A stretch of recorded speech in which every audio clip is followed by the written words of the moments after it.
all kinds of plans and scenarios and things like that. And we also had a list, I had a list of great players that someday we would like to acquire.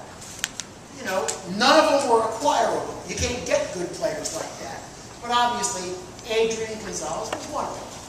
But we, as we talked about, these great superstars, you know, it'd be great to have this player, that player, this player. Adrian was on that list because he really is so perfect. It was a position at which we perceived a need. You know, left-handed, gold glove, power hitting first baseman, tremendously philanthropic, community-minded, sterling reputation, American-born, Mexican-American, which was so important to such a large part of our world. You couldn't have drawn up a better player. It doesn't matter. He was never going to be available. So as the season went on, and you watched the arc of the Red Sox season take place, Ned had those conversations, like all GMs have with all other GMs. And in July, I think, we had conversations where his name was in the conversation. If other things could happen, would you do this? And the truth is, right before the trade deadline in July, there was one day when I thought we had a deal made.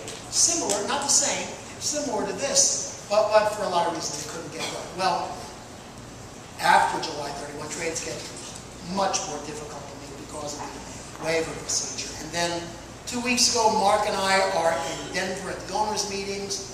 We pick up the thread a little bit, talk some more. Then when we got back, we followed up with Ned and followed up with their GM. And so things were starting to happen. We thought, you know, if we ever could get him through waivers, maybe there's a chance we could get him. If not, maybe this offseason. And that's when I thought it really would be possible in the offseason. Because you can't do a deal like this in August with the complexities of the waiver process. And so I was in Colorado.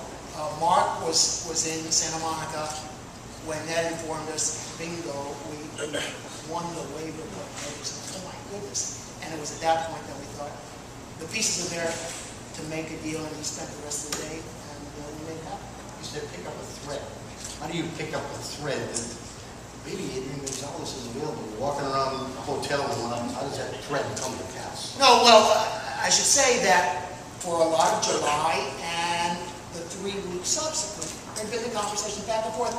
Would you do this? If we do this, how about this? You know, like that. That had been going on, and I thought before those players were on waivers, we had enough elements in place that a deal could be made if they ever got this. So we believed it before they went on waivers. We just didn't think the waivers would cover this.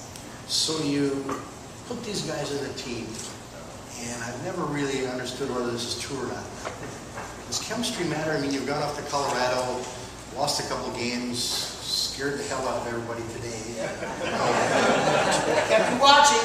Kept you watching. Would you have been here and shown up if they had lost? Yeah, but I wouldn't be quite as sunny and sparkly. Does chemistry matter? I would say, all due respect, it matters less than it does in other sports. For instance, in basketball, which I have a passing acquaintance with, you know, a shooter has to come off a screen, be open. The passer has to get him the ball just as he comes off the pick to get an open jump shot. That doesn't happen in baseball. If you're a third baseman, all things being equal, you can be a third baseman for another team tomorrow. Right. Now, there is locker room chemistry that is very important, and it's really difficult for me to identify and define. But chemistry on the field is much less of an issue in baseball than I would say in other sports. Magic Johnson, the impression or thought process of most people is there are 4